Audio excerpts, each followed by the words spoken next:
Welcome back to the channel. In this video, I'm going to walk you through an easy step-by-step guide on how to trade options on Schwab mobile app. So get started with the guide and easy workaround on how you can easily trade option on the Schwab mobile app. So the first thing to do is to get option approval. So make sure your Schwab account is approved for option trading by applying in your account settings. So once that is on, open the Schwab mobile app, then sign in, tap trade, and choose option from the menu. Then search for the stock, enter the stock or ETF symbol to view the option chain.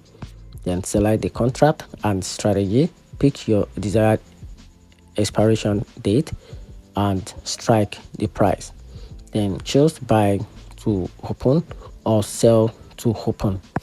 Then after that, you have to set other details and submit. Enter the number of contract, choose market or limit order, preview the trade, and tap place order.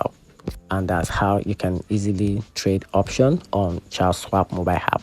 Hope you find the video a little bit helpful. If you did, kindly subscribe and follow for more. Thanks.